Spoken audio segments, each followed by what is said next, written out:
you met some people at a bar in a town in Michigan, and these just random people, and you were hanging out with them, and they basically drugged you. Yes, Guy, I was like incapacitated, felt like my life was in danger. What were you doing with these people? Why did they give you this drug? I know it sounds crazy to say now, but it was Justin Long. Justin Long. Action-packed movies like Live Free or Die Hard to downright hilarious ones like when you joined a misfit team in Dodgeball. You lived with Jonah Hill, like before Yeah. he had success as an actor. I called up the casting director. I said, you got to see this guy. So Jonah came in and read for the casting director, and then they said something about him that I don't want to repeat because I don't want to get him in trouble. I was flabbergasted. Huge role in Dodgeball, which was a massive film, a huge, massive success. Yeah, that I was aware of, like Vince Vaughn and Ben Stiller. Yeah. I think they were talking about casting somebody else. Because the truth is, I was way too old for that part. I was 24, and it was written for a 15-year-old. I was doing this play, as I mentioned, with Sam, with Rockwell, and I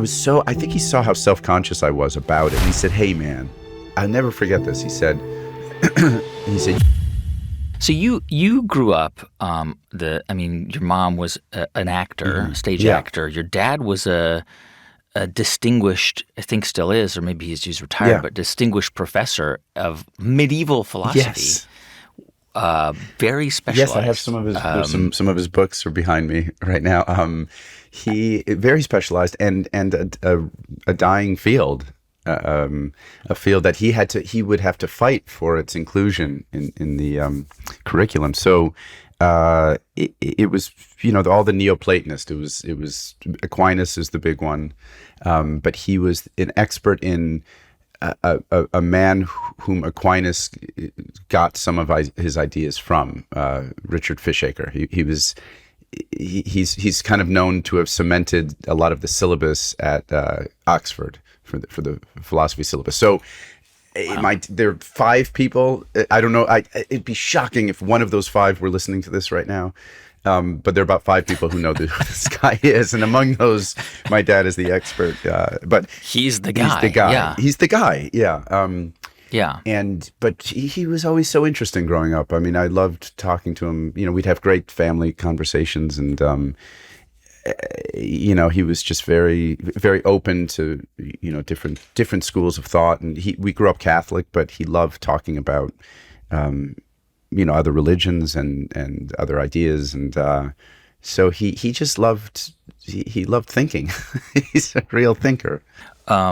And your mom was an actor, a stage actor. Yes, so she was an actress, and it was an interesting balance that they struck sometimes, where she was outwardly more, certainly more gregarious, and socially she would do more of the heavy lifting when they'd go out, and my dad was very funny but in a dry kind of more sardonic, more just not as performative. My mom was a real wanted to be Sally Field or Mary Tyler Moore.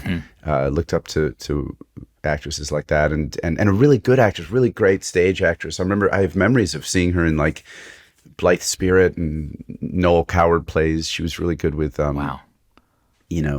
plays like that, and a lot of very alive on stage. And so we kind of grew up in that environment. We grew up going to a lot of theater, and most of her friends were in the theater community, and so that was our upbringing. And she did mainly local theater. Local theater, mostly. Every once in a while, she'd get a commercial, like an on-camera commercial, and it would feel like she'd won the lottery. I remember the exuberance, but I also remember all of the, I had no romantic notions of being an actor. I had no delusions of grandeur about it. If anything, it was like. It's like the last thing I wanted to do for a long time, because I saw the reality of it, and she was a working actress, but with 3 kids, and approaching her 40s, it's not the easiest life, and I saw all of that because we would, we weren't really in a position where we had nannies or anything, so we would often, if she had an audition in New York, we lived about an hour and a half from the city. She would have to, she would say the word schlep. She'd schlep us around, and Yeah. it was, and there was a lot of tension and stress and other adults being kind of mean to her. The way the casting directors would talk to her, the agents, really belittling. And so I had no interest in doing that. It was the last thing I wanted to do, was to be in that world.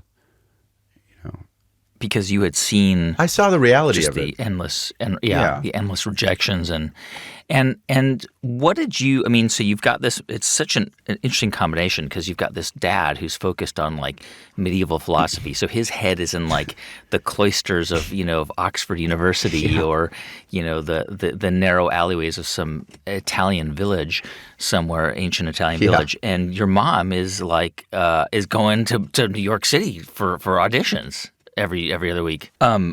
You, of course, eventually did gravitate towards acting. I think in high school. It was in high school. Because initially, as you say, yeah, I remember a guy doing a play. It was a Neil Simon play called Biloxi Blues, and I've told this before, but it sounds. I hope it doesn't sound too pretentious, but I was doing a scene.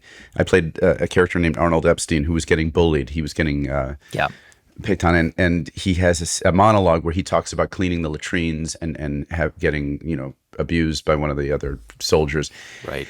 And I for whatever reason, I really connected with this moment in the play, and I came off stage afterwards, and the kids would always say, "How's the audience? What are people liking it?" You'd always kind of have an awareness when I was younger. I had an awareness of the audience, and if there were who was in there, who was out there, and if we could see any of your friends, and they said, "How was it? How'd it go?" And I said, and I realized I couldn't answer them. I had no idea. I felt like I had this, not as supernatural as like an out of body experience, but I felt I had been so immersive that I had no awareness of anything else but what I was saying to the other actor. And so it was a really thrilling moment. I remember when that, realizing that there was that potential to really lose yourself in something on stage and to feel, and since then I've always felt like a real safety, I guess, between whether I'm on stage or between action and cut. There's a freedom in getting to express yourself, even though you're often using other people's words. This was in high school when you were in yeah. I mean, I didn't come to all of this in high school. It was in high school, and so but I still, in high school, it was still such a pipe dream. If ever I harbored, ideas about being a professional actor, I didn't share them with anybody. I went to college then, and I was going to pursue a philosophy degree because that's where the money is, guy. No, I just thought that would be interesting, and I was doing so many plays in college rather, that it's all I really cared about. And I did a play with an actress named Angela Goethals, who was so talented, and I had known her. She was a little bit of she had been a professional actress before she went to college. She had been in Jerry Maguire. She had a little part in Jerry Maguire. She was the gymnast who's on the phone with him in the beginning. "Oh, Jerry!" And Bob Sugar's trying to poach her. And it was on a show called Phenom, which I used to watch. It was about a tennis player. Anyway, I grew up in a town where you didn't see, famous people. Right. So it was a thrill just to have seen her in something. And I was doing this David Mamet play with her, and it was a 2-person play called Oleana. And I just remember Angela saying to me, I think I was trying. I was talking to her about it. I think she probably got the sense that I was curious about what it was like to be professional, and so for whatever reason, she encouraged me to. She said, "Well, you should try it. I don't know." The encouragement from somebody like that meant a lot, because I felt like, and I felt like we were kind of going toe to toe with one another in this play, and it just gave me a lot of confidence, to get out there and try it. And so I did. The next semester, I deferred my enrollment. Yeah. I'm curious about your first kind of, I don't know if it was break, but maybe it was like lucky experience, was you auditioned to take over for Steven, the character Steven on Blue's Clues. Yes. And I guess he was in like contract negotiations, and it wasn't clear whether he was going to continue. Yes. And I didn't know that about you, but like you would have been a perfect Blue's Clues. You would have been absolutely perfect for that show. So what happened? How did you? Well, tell me the story about that. Well, so they had in New York, they would have, they still do, I suppose. They have, they call them cattle calls. You can go in, anybody can go in you don't need an agent. And and you were like 20 or I was something 20. at the time. I was 19 or 19, maybe 20. But I sent in, I had headshots that were like this, from Kmart or wherever. And literally, I still have them. I just saw them at my house the other day. They're really embarrassing now. But I thought they were like, oh, this is going to work and this is professional. Yeah. So I sent them to all the agents, and I padded my resume, of course, with the Poughkeepsie Dinner Theater instead of just like Vassar College. It was Vassar College, but it was like Poughkeepsie Regional, whatever. And so I thought, well, this is going to work. And I sent it to all of back then, you look, and there was this book called Backstage and or the Ross reports, and you look and you find out where all the agencies are. And I sent all of my stuff, and I never heard back. And so I started going into auditions that accepted anybody, even people who weren't in the unions, without an agent. And anyone can do this. The New York plays all have a day, or most of them, or they did anyway, where anybody could come in and audition. So I did that for Blue's Clues, and the first audition, they treat you like there are a lot of people that they have to see, just like a lot of people to get through, and kind of rude. And then they called me back the next day, and they're slightly nicer, and there are fewer people, and then they brought me in several times, and then I didn't hear from them for long enough that I just assumed I hadn't gotten it, and I was about to start up the second semester. And I think it was the day before the second semester began, I got a call saying, we want to offer you a holding deal. It was a holding contract, which meant that, and I said, well, and I didn't know this at the time. I said, well, what does that mean? They said, well, it just means for 3 months, you can't audition for anything else. And you're and we're going to pay you $15,000 for those 3 months, which, I was delivering pizzas, guy. I was like, I had no money. My parents were very kind, but they were like, look, if this is something you want to do, you're on your own. And as it was, I was on financial aid. So I had an on-campus job to make up that financial aid. And to pay for my trips into the city to audition, I was delivering pizzas and stuff. So I was $15,000 for 3 months was like, unbelievable. I can in retire. 1998? Yes, that's crazy. It. That's crazy money. Crazy. And for doing nothing, literally. It's all, they were paying me to not do something. And, not to audition, right? Yes, which I couldn't do anyway because I didn't have an agent, because none of the agents had called me from my, this headshot. So it was perfect. And I thought, well, man, it's smooth sailing now. And so I called up, and they said, oh, there's the catch is you need a lawyer, or you need just have your agent negotiate, they had to. And I said, well, I don't have an agent. Well, get a lawyer, somebody. So I called up because I needed help negotiating this contract, or just literally just someone to sign the contract. Yeah. I called up all the agents that I'd sent my stuff to, and I said, hi, I'm an actor, and I go to school, and I'm 20. Yeah, okay, send your picture and resume. Sorry, I did that several months ago, but okay, well then, sorry, we'll get back to you, and I said, but sorry, I just need help with the contract. That's all I need is one, and of course, as soon as they hear that, yeah, because they're going to get 10% off that. yes, no matter what. Hold on 1 second, that's a $1,500 phone call. Sure. So a lot of the agents, some of them said, we don't want to represent you regardless. Some said, come in for a meeting. So I had a couple meetings from that. And it's funny, I remember one said, well, you'll be a host. We don't represent hosts. And one said, we just signed a guy that is very, unfortunately, we just signed somebody like you. And his name is Jake, they called him Jake Geilinghall.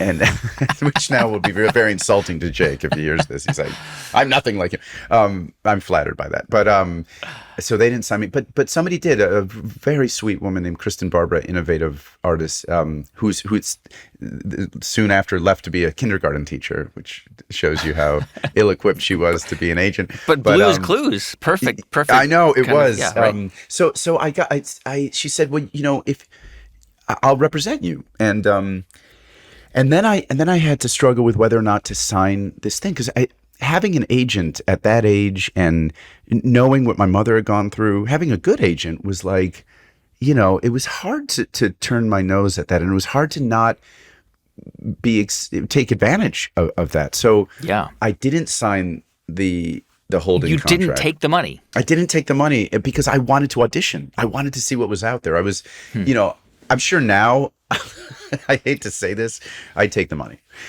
But I had such enthusiasm, I was 20. I wanted to just get out in the world and just jump in. And fortunately, within that 3 months, I got an audition for a small show. It was called Stuckyville at the time. It later became Ed, and it didn't get picked up. But it was a 2-line part for like student number 2 or something in a classroom, and I had to basically. And it was just like in New York City, there was just like a casting, like a cattle call, and you just showed up. Well, this was a little bit more targeted because now I had an agent. Right. And they were looking for a certain type. They were looking for like a high school kid. High school, nerdy, neurotic. And I was like, I was so nervous to be in these rooms as it was that there was something very natural about, I just kind of leaned into the nerves, and the sister of the casting director, it was Bonnie Zane, her sister Debbie was casting Galaxy Quest. And so that's how I got that audition. And so she saw you and said, and told her sister about you. She saw me and said to her sister, I think this kid you might want to see him. Because they were looking for like a super fan nerd character for Galaxy Quest. Yes, somebody very committed. That character was very, and kind of nervous and shaky, but yeah, and so that's how that was my mental state going into that audition, because I was so nervous for that one in particular, because I don't think I had read for any movies, and I remember in the waiting room seeing actors that I recognized. Like who? Like I remember seeing Eddie K. Thomas and Kieran Culkin, and I was like, shit, these are movie stars, and I was in love with movies, and so I knew all the actors and stuff, and I just figured I'm out of my league, I'm out of my element, and so in a weird way, it made me that much more uncomfortable, which in a weird way helped, I think, the character. You got that part, of course, for Galaxy Quest. We know you were in that film. When you found out you got that role, I mean, you were going to be in a movie this is your first movie ever with Sigourney Weaver, Alan Rickman, Sam Rockwell. It's crazy. They're the greatest actors ever. Well, it was wild. It was. I don't think I'd ever been on a plane. I think maybe once before to Florida, but they flew me to do to LA, and they were already shooting when I flew out there to do like a screen test, and God, I'd never been to LA. I had never been on a lot. And it was one of those movie sets that it was very much like you'd imagine growing up in a small town, like you'd imagine what Hollywood looks like, because there were aliens and there were, people in like crazy costumes smoking cigarettes. Golf carts everywhere. Exactly. It was like Who Framed Roger Rabbit without all the, but it was, and I was, my mind was blown. I was, and I remember they were shooting. They told me I had it after I read, and they brought me back into the room, and I still remember the feeling. It was just all so overwhelming, and then they took me to the set, and they were shooting that day. I remember they were shooting the stuff where Tim Allen and Sigourney have they're on the little communicator, and I thought it was so strange that they were doing a scene that I would then shoot a month later, but they were talking to me. They were supposed to be talking to my character in the scene, and that was so strange to me because I had only done theater, and I thought, well, is there another actor playing me now? It was all so foreign to me. But it was, I was a huge fan of all those actors.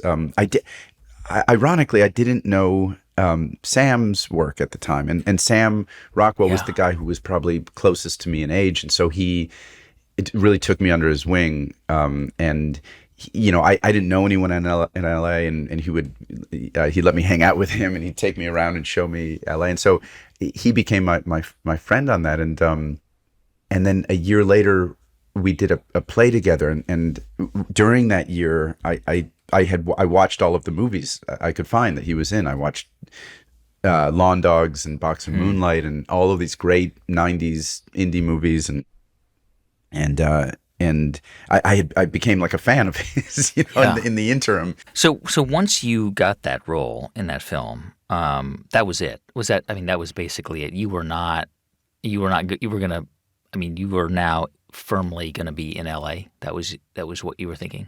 That's what I thought, Guy. And then, I thought so. And toward the end of that shoot, I auditioned for a summer camp movie that was like an ensemble summer camp movie that was written by the guy who wrote Heathers. So I thought, well, that's it. Now it's just going to be one after another, and then the reality of the business and how unpredictable it is, that kind of starts to set in, and that pilot that I had done, who's the casting director whose sister saw me, that pilot then got picked up a year later, and it was called Ed, and then they offered me a part, to do a reoccurring part, and it shot in New York, and so I moved back. I actually moved back home. I moved back to Connecticut to do that. So, I had these.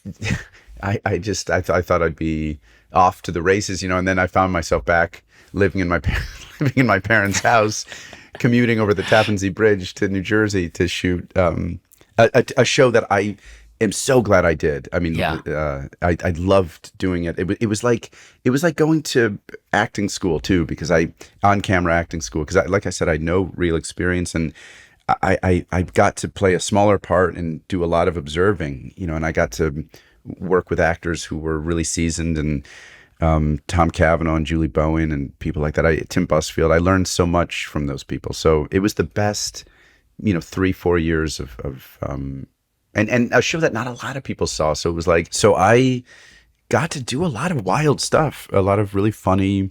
I felt really comfortable. I felt really like to take chances because not a lot of people were watching. The network wasn't breathing down. It was just kind of like a show that was left alone.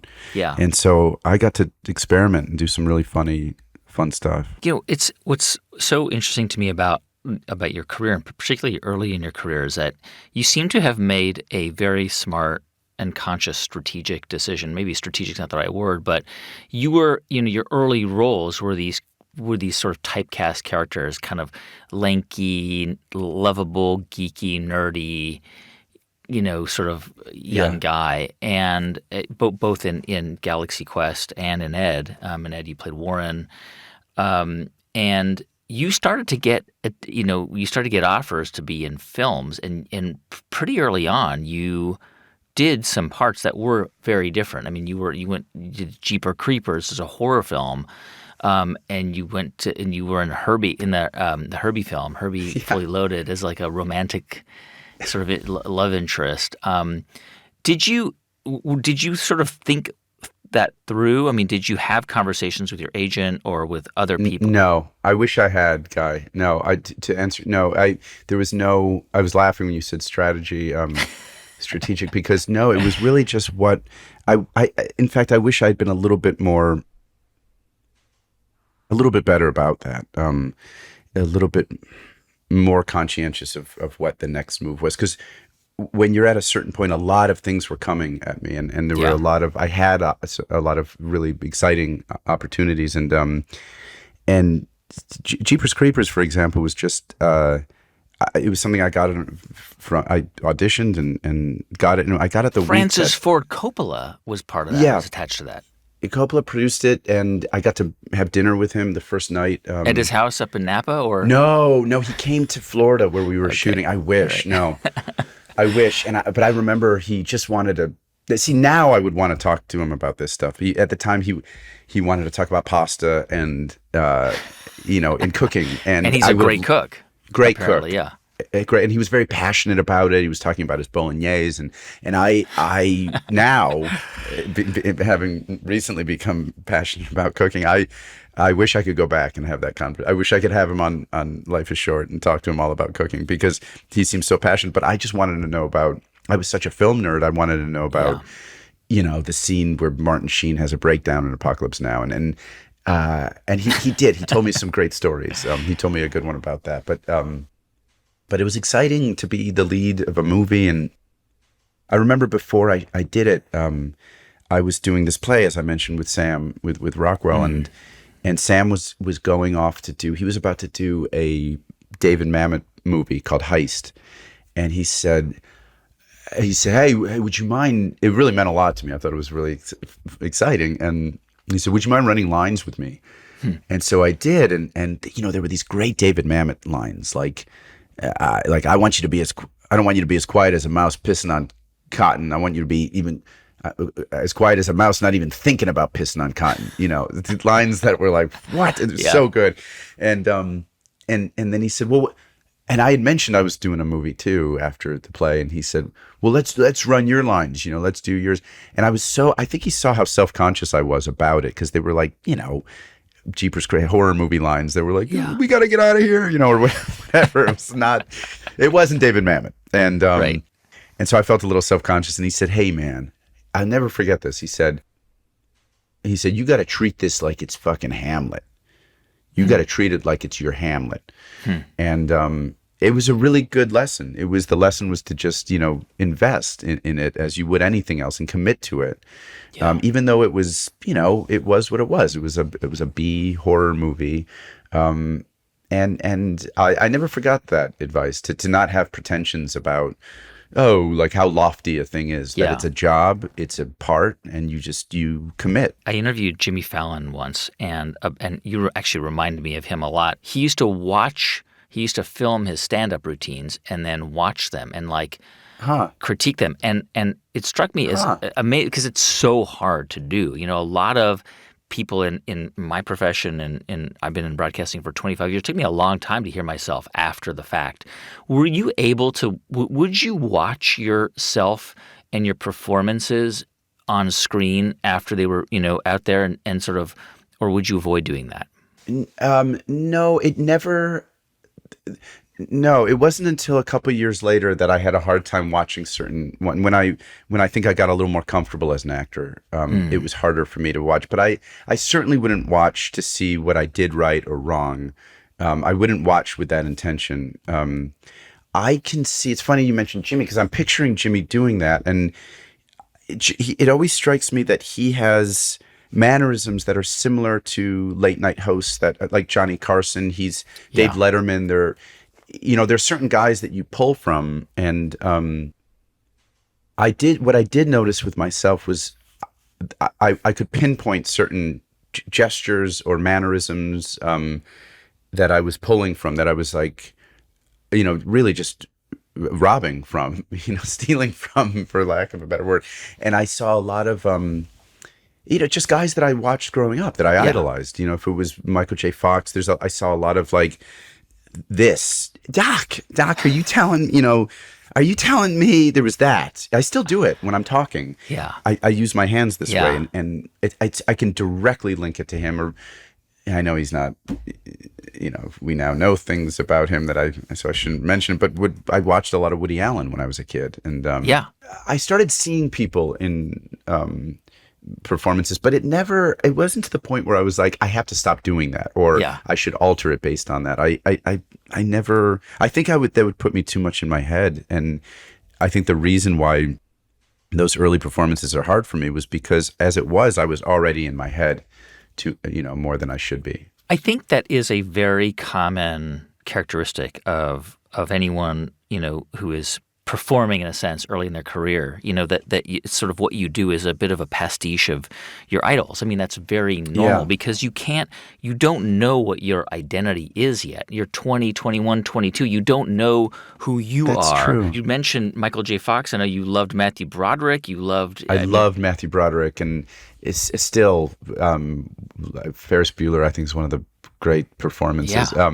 Yeah. I've really looked up to those guys, and in fact, I was fired from a movie. Everyone has that, or you're supposed to have that story where you were fired from a job. A movie that an animated movie called Tale of Despero. So I was so thrilled to have been offered. Yes. And it was to talk about a cast that, like, there's my favorite actors, Stanley Tucci and Dustin Hoffman, and I think Sigourney was in that as well. And it was like just all these actors I admired, and Gary Ross, the director, was shooting. He was having the actors interact, which is unusual for an animated movie. Usually, and he was body miking and booming everybody. So I got to really interact with them. Obviously, I love Back to the Future, and I got to do a scene with Christopher Lloyd, and it was really fun. And he said as they were animating. Because I asked him if he wanted me to pitch, you want me to go up a little bit? Because I'm playing a 12-year-old mouse who wants to be a knight. And so I thought, and he said, no. It's probably sounded ridiculous. He said, I just want your voice, Right. And the reason they gave was because he said your voice, as we were animating it was just too deep, because I did several sessions, and so I obviously I was hurt, but I had hoped that answer was that was the real reason, and then I found out that they replaced me with Matthew Broderick, which was weirdly but the guy was flattering to me. I was like, well, good. If it's it's somebody I really admire, somebody I look up to got the job, and then a month later I got the Alvin and the Chipmunks job, and I remember seeing Gary months later, and he, of course, felt bad. Gary's a really nice guy, and he said, hey, how you doing? I said, well, good. And I was so happy that I could tell him. I said, I'm still, I know you fired me as the rodent, but I'm now a chipmunk. Went from, my voice is too low for a mouse, maybe, but I am now a chipmunk. So it had a happy ending. You were Alvin and the Chipmunks, which is, by the way, did you ever meet the Bagdasarians? Oh, sure. They were in almost every recording session. And the interesting thing about that job, Guy, was that, because they used, obviously, computers to speed it, they sped everything up. How did you just tell me how you recorded it? What does it sound like when you record it?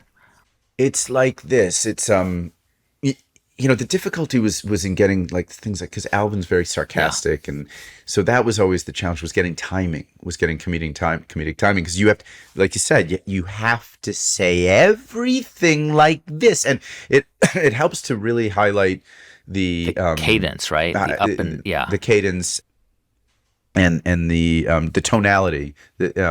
So really you have to do it kind of like a bad actor. Yeah, you have to do it over the top. But so it'd be like, oh, right, Theodore, I'm the one who left the toilet seat down. Oh, up, whatever. That's obviously not one of the lines. I don't think he could lift the toilet seat. It's a bad improv. But Ross, you mentioned, it always made me laugh because Ross Bagdasarian kind of speaks like that naturally. I mean, he's not boring, but he has a very pronounced way of talking like that. And I always wondered if it was just from years of recording that, because he did the animated show, which I watched as a kid. I mean, and he was also Dave. He was Dave. He sounds he did all like those Dave voices in real life. Dave, Alvin, yeah. It was fun. It was a thrill, and I still dine out on it when I meet kids. When kids who are totally nonplussed by my presence, as they should be. The parents will say, he's, they'll try to impress them with he's Alvin, and they're always a little, if they're young enough, they're thrown, and it's doesn't make sense. And I tell the parents not to say that because you're ruining a really special thing. Did you feel, I mean, as you know, having worked in Hollywood for so long, and I think you've got 115 film credits or something crazy. It's too many to talk about on the show, but as you know, it's the same, very similar in professional sports, which is a lot of actors are children or grandchildren of actors and have grown up in Hollywood because it's like with sports. There's like a so-called sports gene. There's probably a so-called acting gene. So many actors who are great actors, are the children or grandchildren of great actors. You weren't. I mean, well, your mom was an actor, but you were not a Hollywood actor. You were sort of an outsider, but all of a sudden you were in these films with people that you had seen on screen. And really famous young actors, Lindsay Lohan, Britney Spears. I mean, did you feel like you were an outsider particularly early in your career?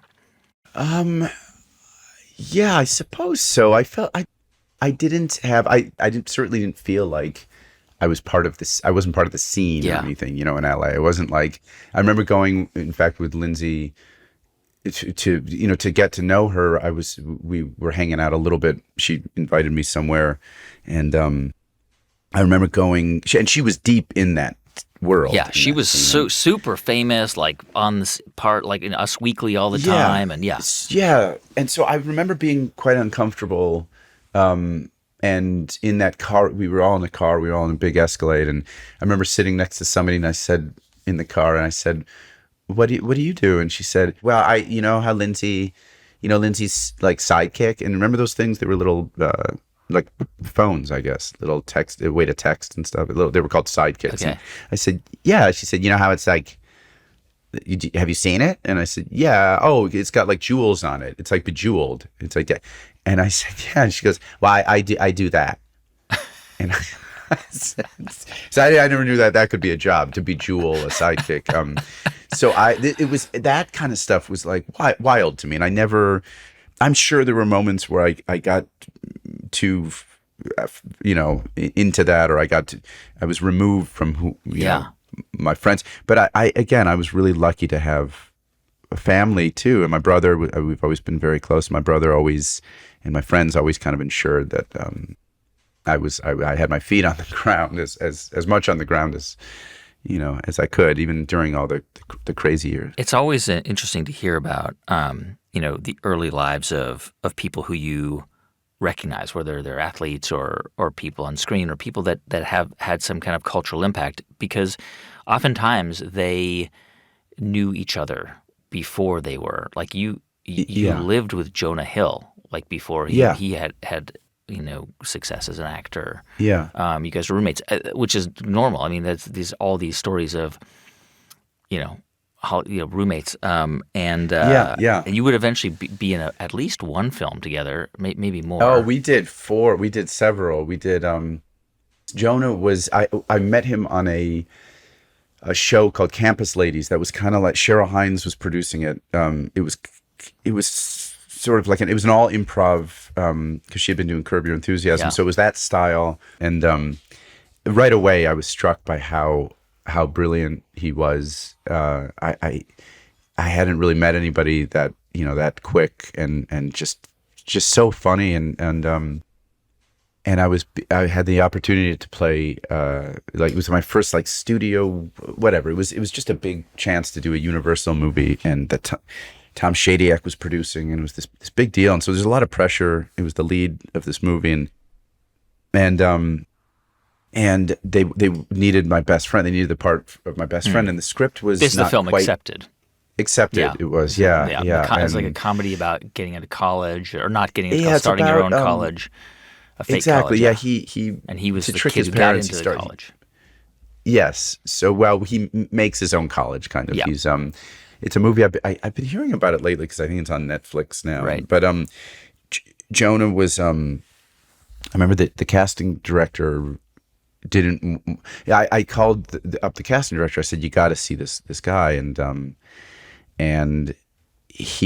so Jonah came in and read for the casting director, and then they said, "Well, he's just not quite.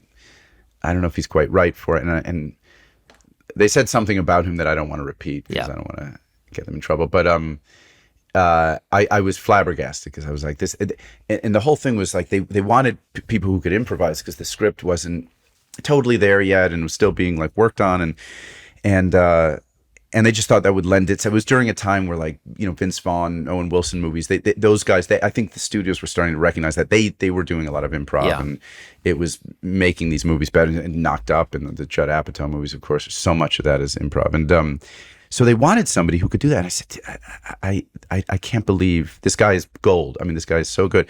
And so I called, I remember calling the head of the studio and said, I went over this person's head, and I said, you gotta bring Jonah in for the screen test. And she did. Donna, she was smart. And after he read, of course, everybody in the room, except for the casting director who had left, everybody was like, oh, this is the guy. I mean, it's gotta be. I wonder, because you had not come from the world of improv, right? Like you had been trained yourself in theater and stage, and you obviously had these comedic roles, and comedy became this sort of central part of what you did. Obviously, huge role in Dodgeball, which was a massive film, a huge, massive success. And while you were already pretty well known, is it fair to say that film really kind of changed the trajectory of your career? Yeah, Guy, I think so. It was I had mentioned that show Ed, and like I said, those guys were allowing me to do a lot of improv. I felt like a real freedom there. So I did this episode where I joined a wrestling team. I tried to join the wrestling team to impress a girl, and so I was doing a lot of physical stuff. A lot of I was doing backflips. I remember I fell on my head once, and I didn't want to embarrass myself because I was trying to make people laugh, and I just got up. But I'm sure I was concussed. I was just throwing my body around and just being wild. And the writer director of Dodgeball saw that episode, and he wrote this. He wrote the part for me. And the character's name is Justin. Yeah. So that's why. And had it not been for that, and the studio they thought I was too old, and the producers wanted other actors, and so it was something that I remember doing the table read of it, and I was, God, talk about comedy heroes, and you had mentioned people that I was aware of. Vince Vaughn and Ben Stiller were two of the best, my biggest, and so then after the read through, I think they were talking about casting somebody else, and so I'm so grateful to Ross and the director who just fought for me on that, and because the truth is I was way too old for that part. I was 24. And it was written for a 15-year-old. The kid was in, sophomore, junior in high school. And so I'm so eternally grateful to him. But yeah, he wrote that part for me, and so I did that, and that's when things kind of started to change, and that's when like Stiller and Vince, those guys kind of took me under their wing and got me in with their agent, and Vince started hiring me for other stuff, and we became pals, and it was it was just a really magical time. It was a really wonderful time. I'm curious about how you sort of become those characters. I mean, let's talk about your character and Accepted It. And I'm just picking that character out because there's a scene where, like, he, there's a musical number, right? He's like dancing, singing Blitzkrieg Bop, right, in that film? Oh, yes. There's like a scene God, I was like jumping around. And so that was funny, Guy. Yeah.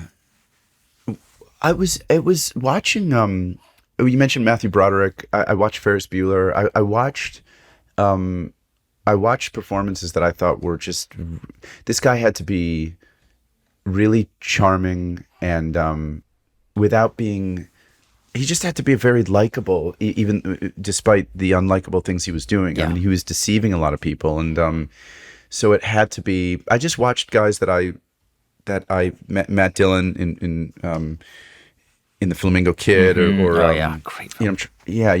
Just really like, and I tried to keep it as light as possible. I remember, I just remember committing to that as best I could, and I remember it being like a really big opportunity. The Blitzkrieg Bob scene was funny because I kind of overcommitted to that because I was so excited to have this moment. It was like the Ferris Bueller moment where he sings sings the Beatles Twist and Shout, and during the parade, and so I really wanted this to be. I really wanted to go for it, and also there was a thrill of getting to be like a rock. Everybody has a fantasy of being like on stage singing a Ramon, and it was the Ramones, and it was one I could. It was kind of in my wheelhouse. I have a very limited range, but I was like, I can do this, and all these actresses I wanted to impress were there. All these people were watching. It was this big crowd scene, and and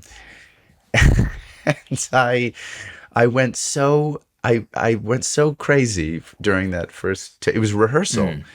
And that by the end, I didn't realize how much energy it took to really do that, to commit to being a rock star. One song, I came off stage and I thought I was going to pass out. I had like heat stroke, whatever I had, I was exhausted. And the hair and makeup ladies had to bring me Pedialyte in a straw and little fans, and I almost passed out.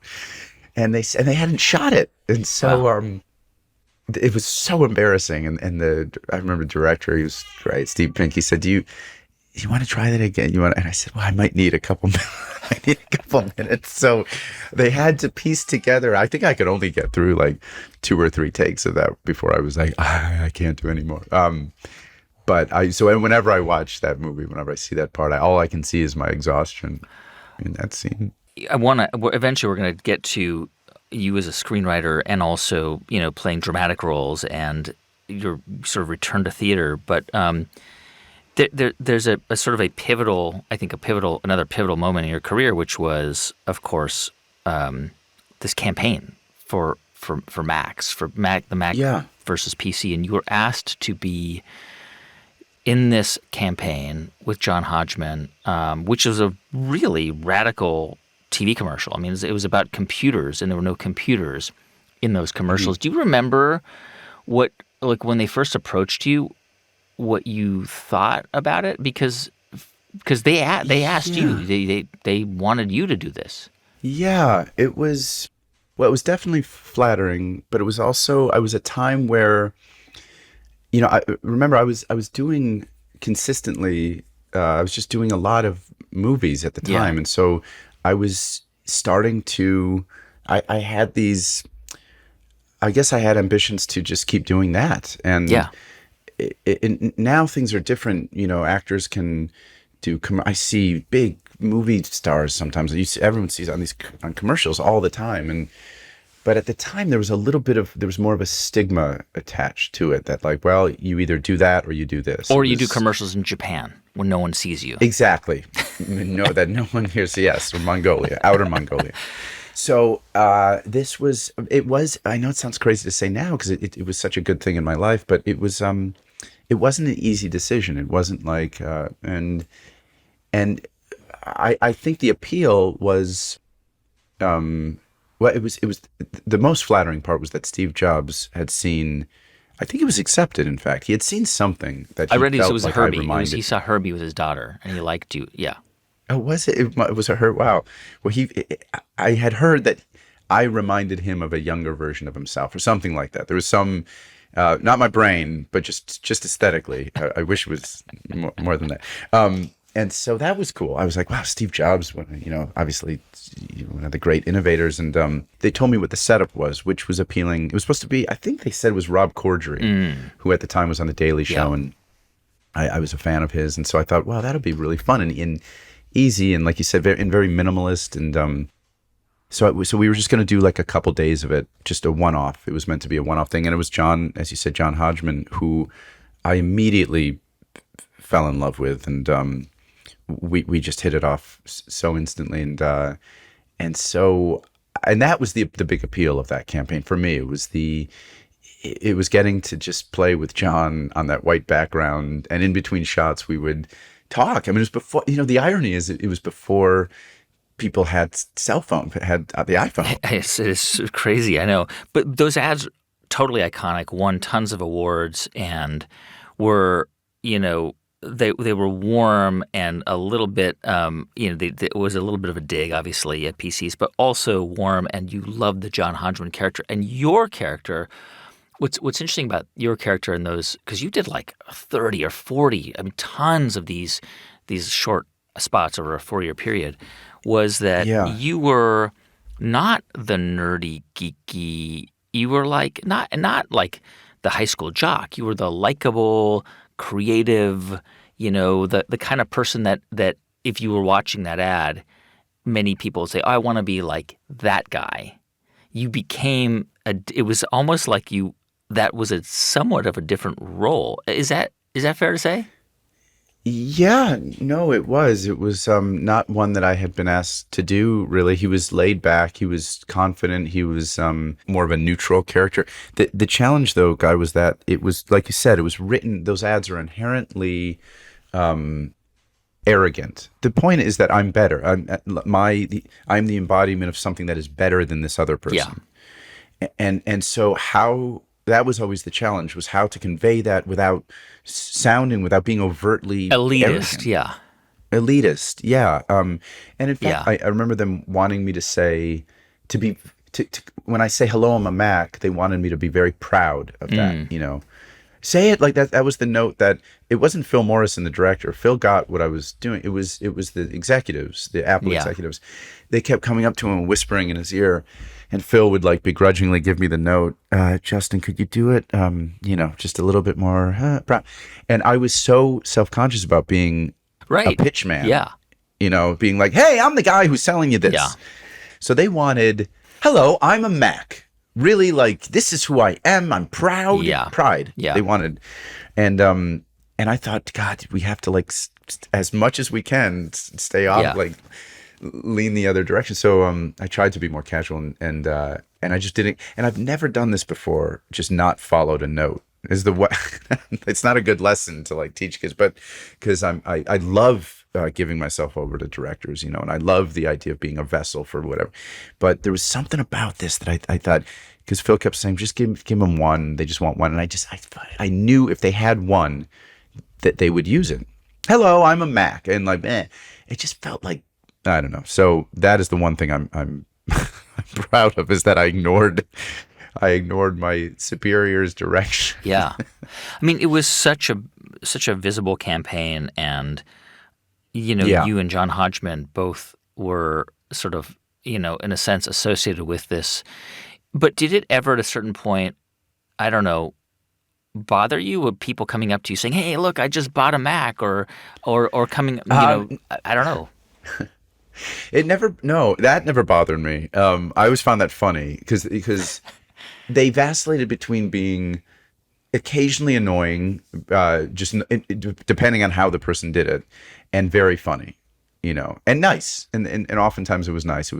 But it was the funniest part of it to me was that I know nothing of, and anyone who knows me will corroborate this. I'm really bad with computers. So sometimes people would come up to me and say, I had no idea what they were talking about for the first couple of seconds, and they'd be like, "Hey, I just really quick." They say it casually too, like, "Really quick, I'm sorry, I've been hitting Control-Alt-Delete, and I've noticed like a thing on the top of my browser." Like, I'm sorry, what are you talking about? So those were always funny to me, and to my friends, to my brother, he would laugh at that stuff. I remember somebody across the street. I was in New York. They just said, "Hey!" They pointed at me and they said, "Hey, a computer!" And they didn't know what else to say. They just get you, because those things were so ubiquitous, And like you said, and going into the Apple store was always funny because it was because they'd always because I would shop there because I had I liked the products. So they would always look at me like there would be like a mixture of, is this real? Is this like did Apple send him? And there was always one of the colors in their in their face was always annoyance. There was always a little bit of annoyance. There was always a shade of annoyance because they had to, and because they were looking at me. I remember they used to play those ads all day on a loop in those stores, and so it was like, oh, that's kind of cool, but like I don't want to look at you anymore than I have already. There's some, but it changed a lot. Yeah, it did change. And clearly that this reputation you had as a sort of a computer savant maybe contributed to your role as a white hat hacker in Live Free or Die Hard. Well, it did. Funny enough, that Bruce Willis's kids, I think they showed him Accepted. So it was that movie, but it was all Bruce knew me from those ads. Yeah, and I think that was part of it. I think I had this because I was seen in this light, in this tech savvy way. Yeah. I think it did. I think it helped me get that job, which then led to other great jobs. So. All of the people have asked me, like, well, do you think it hurt your career? What effect do you think it had on your career? And it is a different time. I think had I done those now, it would have had zero effect, or if anything, it would have just been a positive thing. But like I said, it was a time where there was that stigma about actors doing commercials. Yeah. So who knows? You kind of jumped back into theater. I think around 2011, 2012 in a play with he was with Jeff Goldblum, back on Broadway's Seminar. Yes. Speaking of great voices. Yeah, oh my God. And this is, again, like you are now on stage again, a dramatic role. I know you've done some stage. Help me understand, like when you are on stage and you are it's a different performance, right? Because when you are on a set in front of a camera, you have to basically leap out of that camera, right? In a sense that you there's a different way of communicating with the camera than when you're communicating with an audience. Yes, when I started though, Guy, I was really committed to. Not because I was so used to being on stage and everything I knew about acting was stage oriented. I wanted to deny that the camera was there, that anybody was around. I just wanted to be as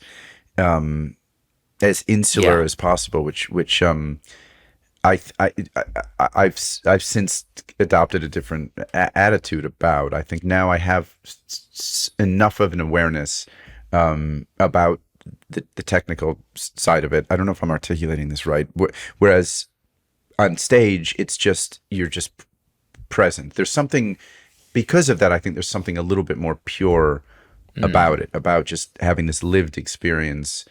All at the same time. The chronology is different. It's easier to be totally immersive, if that makes sense. One of the things that you've done and continue to do is to write screenplays, and with your brother. Yeah. Yes. You had a film that came out, I think, a year and a half ago, Lady of the Manor, and of course you wrote A Case of You a few years ago, also with your brother. Tell me a little bit about that process, because that must be. It's a completely different part of your brain that you're working with. Like, well. I had been, it's funny you say that because I had been I felt like, I think the impetus to do it was because I had been using that part of my brain on a lot of the jobs on Die Hard, jobs like Accepted or Die Hard. There was so much. How would you do it? It went beyond. Well, we would rewrite a lot of that stuff. Like, for example, in Accepted, that last speech hadn't been written until the day we got to set, and Tom Shadyac and I and the writers, we kind of sat down and I just started writing stuff in that speech because it was important that there's a speech at the end of the movie where it could sound, the script felt a little like bombastic or like self-righteous, or there was a little bit of it sounded like a movie. I mean, it was a movie moment, but it just didn't. It wasn't living in my mouth. That I just wanted it to be a little bit more natural. I wanted to connect to it. I wasn't connecting to it. I guess that's the best way of saying it. And so we wrote that. And I started writing things on Die Hard because and Herbie, because the studio, they would come and say, they would encourage it. The studio reps, and the way they write those Die Hard movies is really just like, or at least it was, the thing they're most concerned about is obviously the stunts, and so they come up with the stunts and then they kind of like fill in the rest. They fill in all the parts to get to the stunts, and so I got the sense that like there was a lot of freedom on these jobs to write. And Christian and I like have a very similar sense of humor, and so we thought, well, let's write our own thing. And that was a journey. That was like a 10-year journey. We'd write pilots. Occasionally we'd sell them. We never got to make them. Then we started writing our own. We wrote a web series that we were really proud of called The Real Stephen Blatt. Yep. And it was about a kid who gets his a cell phone and just becomes totally corrupted by it. And that was such an enjoyable experience. And, we got such good feedback, and Funny or Die, Amazon ended up putting it on their platform. And Ben Stiller called us in for a meeting, wanted to do a script of ours. So it led, we were encouraged. We were, it gave us a lot of encouragement and enough so that we felt like we could try to write and direct a feature. And I love ghost tours. I love going to a southern, like an antebellum city and going on one of those ghost tours. And so we had this idea then for, a ghost on this tour to haunt the tour guide, basically, to haunt the woman who's playing her in a sense. And really we just wanted to make a buddy comedy because we grew up loving Frank Oz movies and John Hughes, Planes, Trains, and Automobiles, and Dirty Rotten Scoundrels. Those were What About Bob? Those were our favorite types of movies, and so we kind of made a ghost movie that as a buddy comedy. I'm curious about one detail of a story you've told about a bizarre incident that you had more than 10 years ago when you were filming a movie and you were temporarily abducted and you jumped out of a car, which resulted in lingering nerve damage. First of all, what's the lingering physical effects that you deal with? Well, it's not. I couldn't really show you. It's more of just I have no real feeling in my shin, in my right shin. I have a little bit of scar. You jumped out of a car. Well, yes, it's one of those stories. First of all, it's a long story, but that is what happened. I mean, I know it's a crazy. It's one of those stories you can't really nutshell. It's like, well, yeah, I smoked some stuff that turned out not to be weed, and you met some guys, people at a bar in a town in Michigan because you were filming a movie there, and they're just random people, and you were hanging out with them, and they basically drugged you surreptitiously. Yeah. Yes, it was. I smoked. Yes, and it's a long. And people, all of the questions that anybody listening to this has. I can answer them. It would just take a long time. Like, what were you doing with these people? Why did they give you this drug? Why did you smoke it? Surprisingly, there are good answers to all of these. But yes, the net result was that I felt like my life was in danger, and I don't mean to be glib about it. I've done a lot of work. It was definitely a traumatic experience. But I'm just laughing because it's funny to talk about without actually saying the story. But I did, yes, Guy, I was like incapacitated. I told the story to a guy in private security, and he thinks it was probably PCPs that they gave me, that because it was, instead of weed, it was laced with PCP. It was laced with something that made my mind wild and my body shut down. So I jumped out of this car and it was an experience that like I didn't really talk about it for a long time. Shortly after it happened, I told Dax Shepard, not on his show. He didn't have a podcast then. This was years ago. And because we were hanging out, and it had just happened. And I think he's from Michigan, and we just got to talking. I would tell people that I like felt safe with, but I certainly never talked about it publicly. And I think I realized because there was like a lot of shame in it. And but speaking about it publicly actually did help. What I remember about that story is that there was a threat by these people who had taken you that they were going to film you and sell it to a tabloid, like a TMZ type. And yes, and that's you right. have remarkable. I mean, you mentioned like hanging out with Lindsay Lohan in your early 20s, and maybe there were photos taken, and people said, "Oh, who's this guy?" But you've remarkably managed to stay out of that world. I mean, it's not a secret that your partner is Kate Bosworth, another well-known actor. How do you stay out of that part of living as a public figure? Well, that's interesting, Guy. I think it's easy, actually. I think it's for example, I'm in a pretty remote town in Massachusetts right now. There's no threat of, in fact, the time we did, the first time we were photographed was at a restaurant called Giorgio Baldi, which is like, you couldn't be too surprised by photographers being out there. And it kind of comes with the territory. And it's basically, you just have to know where to go and where not to go. And in terms of getting, caught up in any of that, any gossip or anything, it's like, it's very easy to not read. I learned that, in a relationship with an actress years ago where I just never looked at the stuff. How do you avoid doing that? I'm pretty disciplined. It's I don't Google myself. I don't, if I'm on Instagram, I'm on it sparingly, and I don't look up things that, if you don't look at it, it's because it's not real. I mean, it's all just chatter and people having opinions and I have very thin skin, Guy. Like I take things personally. So the few times I've broken down and I've learned the lesson, I've learned not to do it because I've done it. And I know that when you look and you absorb things and you read bad reviews, some people are stronger with that. I have a thicker skin than I did, certainly when I started out, but it still affects me. And so I find the easiest way is to just totally avoid it.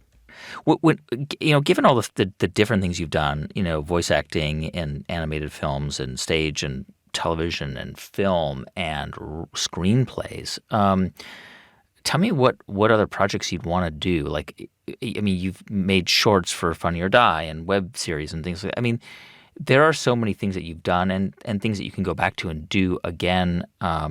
What are some of the things that when you think, because you're a young guy, I mean, you've got your whole career ahead of you. What are the things that you would love to do? I'd love to be a father.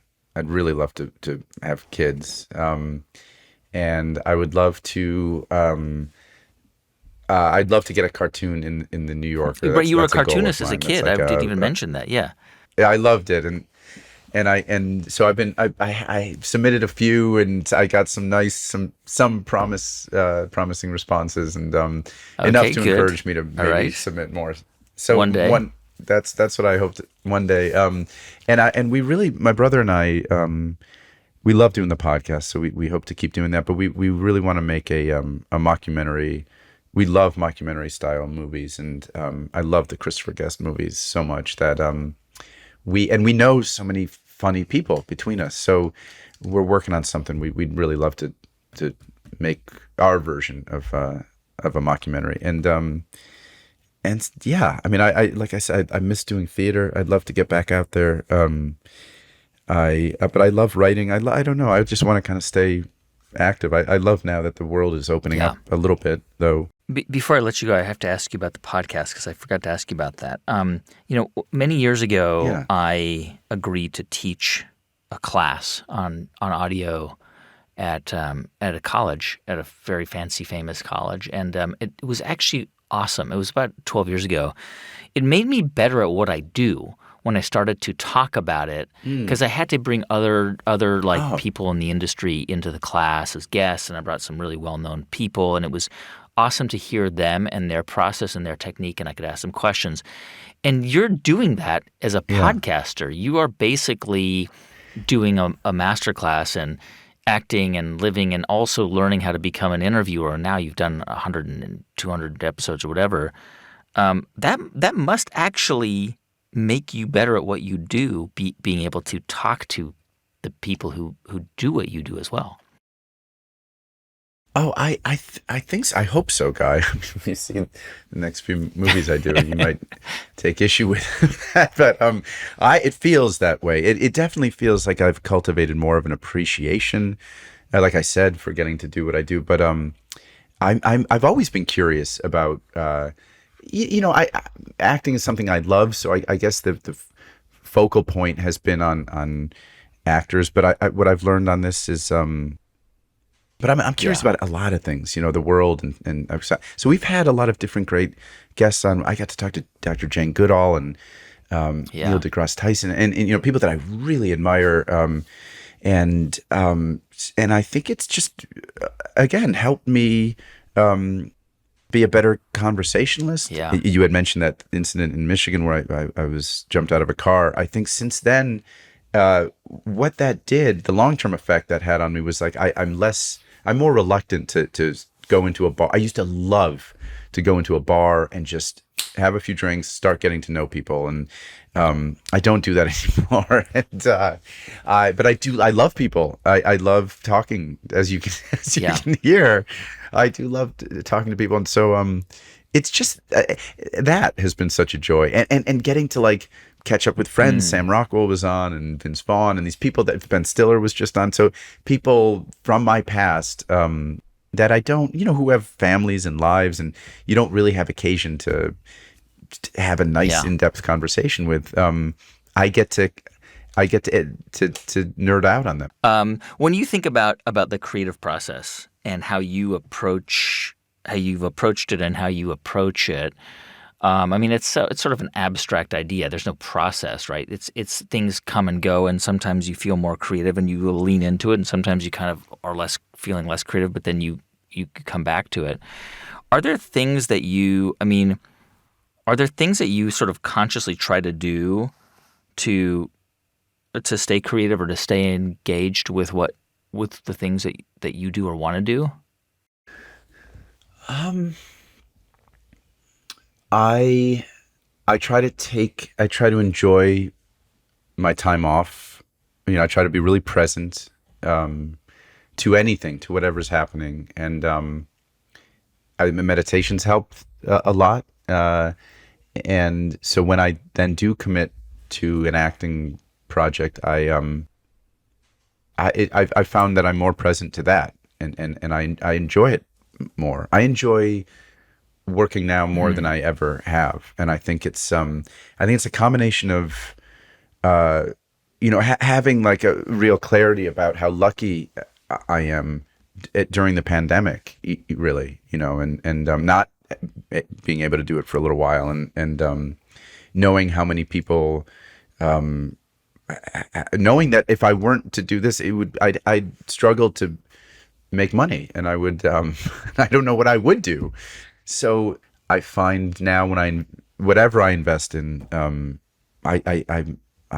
do it with more conviction than I used to. Sometimes I look back, at movies like some of the ones we were talking about, and I think, and I regret the only regrets I have. It would be not being more present while it was happening. Staying out late the night before, partying, not being wholly present to this great opportunity, to getting to work with these amazing, and so it's something that I take a lot more. It's weird. I take the work more seriously, and I'm less invested in the outcome. Hey, it's Guy, and I hope you enjoyed this conversation. For more like it, don't forget to subscribe to the channel. And for the audio version, just open up your favorite podcast app, search for The Great Creators, and tap follow.